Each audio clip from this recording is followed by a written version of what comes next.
Hello दोस्तों, आपके अपने यूट्यूब चैनल सहज मैथ से स्टडी में आप सभी का स्वागत है। आज हम सीखेंगे दो समांतर रेखाओं पर तिर्यक रेखा द्वारा बनने वाले जितने कोण हैं उन सभी कोणों को समझेंगे। तो हमने यहाँ पर कुछ दो रेखाएं हमने खींच लिया है। तो दो रेखाएं हमने खींच लिया है, ए बी और सी डी। दो रेखाएं खींच ली गई हैं और यहाँ पर एक रेखा जो रेड से दिख रही होगी, ये रेखा एम रेखा है और ये रेखा तिर्यक रेखा होती है। तो तिर्यक रेखा क्या है और एम रेखा इसको क्यों कहा गया और ये ए बी रेखा क्यों है, थोड़ा इसके बारे में जान लेते हैं। तो जो रेखा होती है, जिसे ए बी दिया गया है, तो इसका ये बिंदु ए है और ये वाला बी है। ऐसे ही इसको सी और इसको डी माना गया है। तो कोई एक रेखा होती है, उसके दो बिंदु होते हैं, एक ये बिंदु हुआ और एक ये बिंदु हुआ। तो दोनों बिंदु ये हैं। तो दोनों बिंदुओं को दर्शाने के लिए कैपिटल लेटर में लिखा जाता है, अंग्रेज़ी के बड़े अक्षरों में लिखा जाता है। और यहाँ देखो सी और डी है, इसको भी बड़े अक्षरों में लिखा गया। अगर हम स्मॉल लेटर में लिखेंगे, अंग्रेज़ी के स्मॉल लेटर में अगर हम लिखेंगे, तो ये अगर एक हम लिख देंगे तो पूरी रेखा का नाम हो जाएगा। जैसे हमने यहाँ एम ले लिया है, तो एम नाम है इस पूरी रेखा का। अगर कैपिटल में होता एम तो इसका मतलब यहाँ एन होना चाहिए था, लेकिन स्मॉल में है तो स्मॉल में एम है, मतलब इस पूरी रेखा का नाम एम है। ऐसे यहाँ कैपिटल में है, मतलब इधर ए है तो इधर बी होगा, तो यहाँ बी है, तो ए बी और सी डी रेखा है। ऐसे ही अगर हम दें तो एल रेखा, एम रेखा, एन रेखा, ऐसे पूरी रेखा का नाम स्मॉल लेटर में हम दे सकते हैं। तो ये बात हमको ध्यान रखना है कि जो बिंदु होते हैं इनका नाम कैपिटल लेटर में होता है और पूरी रेखा का नाम देना है तो स्मॉल लेटर में दे सकते हैं। तो तिर्यक रेखा क्या होती है? जब दो रेखाओं को, यहाँ तो हमने समांतर रेखा लिया है, लेकिन यहाँ देखो समांतर रेखा है, समांतर रेखा पर तिर्यक रेखा को हम यहाँ जानेंगे, इनसे बनने वाले कोण। लेकिन वो समांतर रेखा हो या ना हो, अगर दो रेखाएं हैं और उन दो रेखाओं को, जैसे ये समांतर हैं, लेकिन अगर समांतर नहीं हैं और समांतर ना होने पर अगर ऐसे रेखा है, तब भी इसको तिर्यक रेखा कहा जाएगा। तिर्यक रेखा का मतलब यही है कि ऐसी रेखा जो दो या दो से अधिक रेखाओं को प्रच्छेदित करती है अलग अलग बिंदुओं पर। तो इसको यहाँ काट रही है, इसको यहाँ काट रही है, अलग अलग बिंदुओं पर प्रच्छेदित करे, तो वो चाहे समांतर हो या असमांतर हो, दोनों प्रकार की रेखाओं, और वो रेखाएं चाहे दो हों या तीन हों, चार हों, पाँच हो, दो या दो से अधिक, दो से अधिक चाहे जितनी रेखाएं हों, अगर वो काटती है तो उसको कहा जाता है तिर्यक रेखा। तो तिर्यक रेखा समझ में आ गया होगा और रेखाओं के बिंदुओं को हम कैपिटल लेटर में लिखते हैं, ये समझ गए होंगे। अब हम देखेंगे इसमें बनने वाले कोण कितने हैं। तो अगर हम इनके नाम दे दें तो यहाँ सबसे पहले देखेंगे कोण कितने बन रहे हैं। तो ये वाला कोण, एक कोण का मतलब जो इसमें दो रेखाओं से एक कोना बनाते हैं, ये वाला, तो इसी को तो कोण कहा जाता है। और ये रेखा और ये रेखा, इससे बनने वाला ये कोण होगा। इधर ये रेखा और ये रेखा से बनने वाला कोण ये होगा, और इधर ये रेखा और ये इससे बनने वाला ये होगा। तो चार इधर कोण बने हैं, तो चार कोण इधर भी होंगे, एक, दो, तीन, चार। इनको समझने के लिए हम थोड़ा अगर ये लिख लें इनका नाम, जैसे इसको मान लिया एक, इसको मान लिया दो, इस कोण का नाम मान लेते हैं तीन है और इसका मान चार है, और ये मान लेते हैं पाँच और इसको छः मान लेते हैं, ये सात हो गया और ये आठ। तो इस प्रकार से इनके नाम दे दिए हैं, तो नाम से हमको अच्छे से समझ में आएगा। तो इसमें कई प्रकार के कोण हैं, वैसे हम देखते हैं तो 8 कोण हैं, 4 ऊपर हो गए और 4 नीचे, तो 8 कोण हैं। इसमें कई प्रकार के कोण हैं। तो कौन कौन से कोण हैं, किस किस प्रकार के कोण हैं? तो यहाँ पर ए बी रेखा और नीचे बी सी रेखा, इन दो रेखाओं पर एक तीसरी है एम रेखा। जो एम रेखा है, एम रेखा ये तिर्यक रेखा है, एम रेखा ये तिर्यक रेखा है। तो यहाँ पर इनसे बनने वाले कोण हैं 8 और 8 कोणों में इनके अलग अलग प्रकार हैं, इनके नाम भी अलग अलग हैं। तो सबसे पहले तो हम पहला देखते हैं, हमने सारे कोण ले लिए हैं। इससे बनने वाले दो समांतर रेखाओं पर तिर्यक रेखा द्वारा बनने वाले जितने कोण बन रहे हैं वो सारे कोण हमने यहाँ पर लिख लिए हैं। तो एक एक करके देखते हैं। तो पहला कोण यहाँ पर अंतः कोण है। इसके लिए अलग हमने एक चित्र फिर से बना लिया है जिससे हम आसानी से समझ पाएँ। तो देखते हैं। तो पहला है अंतः कोण। नाम से ही पता चलता है अंतः, अंतः मतलब होता है अंदर वाले क्षेत्र में। तो AB और CD जो दो रेखाएं हैं समांतर, अगर हम यहाँ से देखें तो यहाँ तक ये अंदर का क्षेत्र है, अंदर वाला भाग है, दो रेखाओं के बीच का भाग है ये वाला। तो इसके बीच में बनने वाले जो कोण हैं जैसे 3, 4, 5, 6, तो इन दो रेखाओं के अंदर अंदर जो कोण बन रहे हैं वो यही बन रहे हैं 4 कोण, 3, 4, 5, 6, जिनका नाम क्या है 3, 4, 5, 6। तो अंतः कोण कौन कौन से हैं? अंतः कोण हैं कोण 3, कोण 4, कोण 5 और कोण 6। तो ये कोण 4 हैं और इनके नाम अलग अलग 3, 4, 5, 6 हैं। तो ये 4 कोण जो हैं अंतः कोण होते हैं। जो अंतः क्षेत्र में होते हैं उन्हें अंतः कोण कहते हैं। तो अंतः कोण समझ में आ गया होगा। जो इन दो रेखाओं के अंतः क्षेत्र में है तो ये तो बाहर हैं, ये भी बाहर हैं, लेकिन अंतः क्षेत्र में बस ये हैं 3, 4, 5, 6। इसलिए 3, 4, 5, 6 ये कोण कहलाएंगे अंतः कोण। तो अगला देखते हैं बाह्य कोण। बाह्य का मतलब बाहर। तो बाहर बाहर जब अंतः वाले ये हो गए तो बाहर यहाँ कौन बचा है? 1, 2 और इधर 7 और 8। तो 1, 2, 7, 8, 1, 2, 7, 8 ये कोण हो जाएंगे बाह्य कोण। तो बाह्य कोण कौन कौन हैं? तो कोण 1, कोण 2, कोण 7, कोण 8, कोण 1, कोण 2, कोण 7, कोण 8 ये हो जाएंगे बाह्य कोण।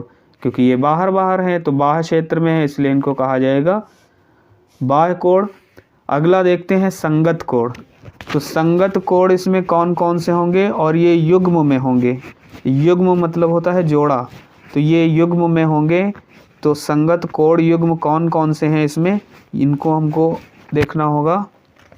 यहाँ लिख सकते हैं संगत कोण युग्म, और युग्म माने होता है जोड़ा। तो संगत कोण युग्म कौन कौन से हैं? तो संगत कोण युग्म होते हैं तिर्यक रेखा के एक तरफ, जैसे ये तिर्यक रेखा है तो इस तरफ जो इसमें कोण होंगे तो 1, 4, 5, 8 ये तिर्यक रेखा के इस तरफ हैं, और इस तरफ तिर्यक रेखा के 2, 3, 6, 7। लेकिन इनमें जो संगत युग्म होता है वो कौन होता है? 1 और ये 4 नहीं होगा, ये 5 होगा। तो 1 और 5, 1 और 5, तो 1 और 5 ये हो जाएंगे संगत कोण। 1 और 5 ये संगत कोण हो जाएंगे। फिर रह गया 4 और 8 ये संगत हो जाएंगे, 4 और 8। तो 4 और 8 हो जाएगा, और इधर 1 और 5 ये जो जोड़ा बन रहे हैं ये हो जाएंगे संगत कोण युग्म। इनको कहा जाएगा संगत कोण युग्म। 4 और 8 हो जाएगा, यहाँ 1 और 5 हो जाएगा। ठीक इसी प्रकार से इधर भी हम देखें तो 2 और 3 नहीं हो सकता है, 2 और 6 होगा। तो 2 और कोण 6 ये संगत होगा, और इधर 3 और 7 ये संगत कोण होंगे। या 7 और 3, 6 और 2 कह सकते हैं, 8 और 4 और 5 और 1 ये संगत कोण युग्म होंगे।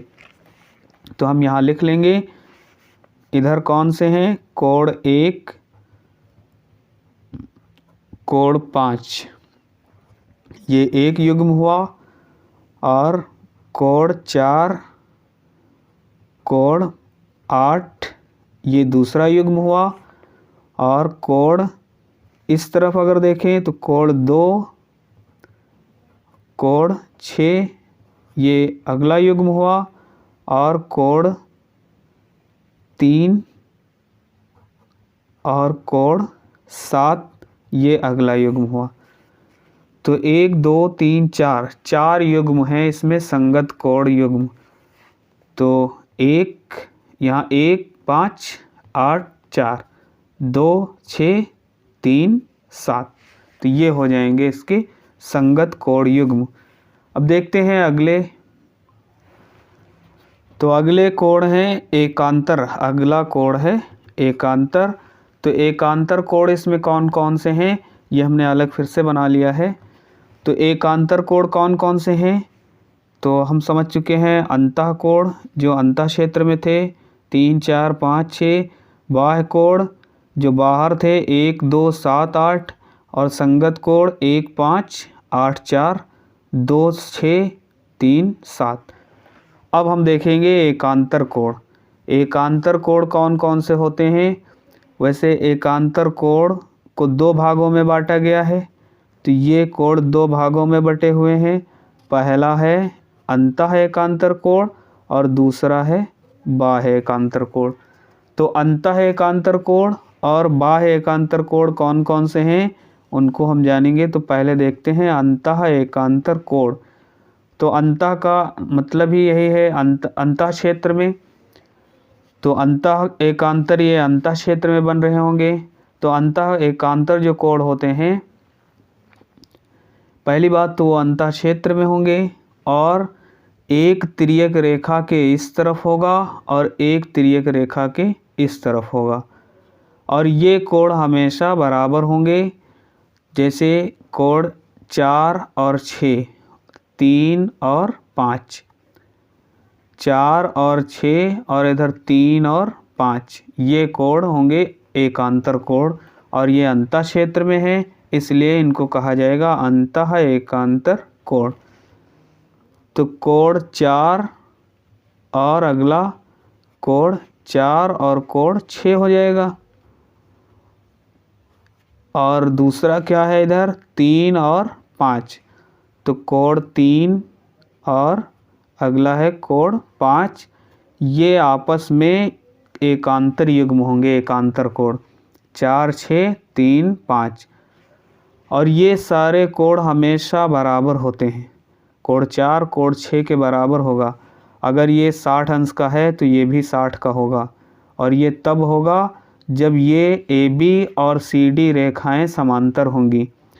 जब AB समांतर CD, जब AB CD रेखा समांतर होंगी तब ऐसा होगा कि ये कोण हमेशा एकांतर कोण। और इससे पहले हमने जो संगत देखा था वो भी हमेशा बराबर होंगे अगर ये AB और CD समांतर रेखा हैं तो 1 और 5 ये संगत कोण अभी हम पढ़ चुके हैं इससे पहले। तो 1 5 ये भी बराबर होंगे जब ये AB और CD समांतर रेखा होंगी तो यहाँ पर हमने समांतर रेखा ही लिया है, इसलिए कोण 4 और कोण 6 बराबर होगा, और इधर कोण 3 और कोण 5 ये भी बराबर होंगे। और ये कोण कैसे हैं, ये एकांतर हैं लेकिन अंतः क्षेत्र में है, इसलिए इनका नाम हो जाएगा अंतः एकांतर कोण। तो अब देखेंगे दूसरा जो बाह्य एकांतर कोण है। तो बाह्य एकांतर नाम से पता चलता है बाहर, लेकिन एकांतर हो, एक तिर्यक रेखा के इस तरफ हो, एक तिर्यक रेखा के इस तरफ हो। तो यहाँ पर अगर हम एक ये वाला लेते हैं तो तिर्यक रेखा के एक इस तरफ होता है, लेकिन ये नहीं होंगे, ये एक रेखा पर कोण हैं, तो इनको तो रैखिक कोण कहा जाता है। तो ये तो एक रेखा पर हैं। तो यहाँ पर कौन कौन से बाह्य एकांतर होंगे, 1 और इधर 7, कोण 1 कोण 7 बाह्य एकांतर हैं, कोण 2 और कोण 8 बाह्य एकांतर हैं। कोण 1 और कोण 1 कोण 7, कोण 1 और कोण 7 बाह्य एकांतर, और इधर 2 कोण 2 और कोण 8, कोण 2 और कोण 8 ये बाह्य एकांतर हैं। और ये भी कोण हमेशा बराबर होंगे। अगर ये 50 अंश का है तो ये वाला भी 50 अंश का होगा। ये भी कोण हमेशा बराबर होते हैं। अगला देखते हैं शीर्षाभिमुख कोण। तो शीर्षाभिमुख कोण ये कैसे कोण होते हैं? तो कभी भी दो रेखाएं एक दूसरे को ऐसे अगर काट रही हों तो ये वाला कोण, यहाँ देखो, एक ये रेखा दूसरी ये रेखा, इन दो रेखाओं से ये वाला कोण बन रहा है। ऐसे ही इधर भी एक रेखा ये और एक रेखा ये इन दो रेखाओं से एक कोण ये बन रहा है। तो यहाँ पर जहाँ दो रेखाएं आकर आपस में ऐसे मिलती हैं वहाँ पर बनता है शीर्ष। तो एक रेखा ये आई और इधर से एक रेखा ये आई, तो ये रेखाएं जब आपस में यहाँ पर मिली और ऐसे ही ये रेखा और ये रेखा आई तो यहाँ पर मिली, तो इनके शीर्ष दोनों एक जगह पर आकर ऐसे मिलते हैं, इसलिए इनको कहा जाता है शीर्षाभिमुख। दोनों के शीर्ष भिमुख हैं, दोनों के शीर्ष एक दूसरे से मिले हुए हैं, इसलिए इनका नाम दिया गया है शीर्षाभिमुख। तो ये वाला कोण इधर और इधर ये वाला कोण, ये हमेशा जो होते हैं इनको कहा जाता है शीर्षाभिमुख कोण। इसके और इसके पास वाला ये वाला और ये वाला नहीं हो सकता है, ये तो एक रेखा पर होगा, और जब एक रेखा पर कोण होता है तो उसे रैखिक कोण कहते हैं। लेकिन ये और ये कोण शीर्षाभिमुख कोण है, और इधर ये और ये वाले जो हैं, इधर एक ये वाला भी तो बन रहा है, एक ये और एक इधर ये, क्योंकि एक रेखा ये दूसरी रेखा ये आकर यहाँ मिली तो एक कोण ये बनाती हैं। ऐसे ही ये दो रेखाएं भी एक कोण ये बना रही हैं, तो इधर ये वाला कोण और ये वाला कोण ये भी क्या होंगे, आपस में शीर्षाभिमुख कोण होंगे, ये और ये होगा। तो ऐसे इसमें देखते हैं कितनी जगह पर ऐसा हमको मिलेगा ऐसी स्थिति। तो एक रेखा ये दूसरी रेखा ये, यहाँ पर देखो एक दूसरे को काट रही हैं, तो कोण 1 और कोण 3 हो जाएगा शीर्षाभिमुख, कोण 2 और कोण 4 हो जाएगा शीर्षाभिमुख।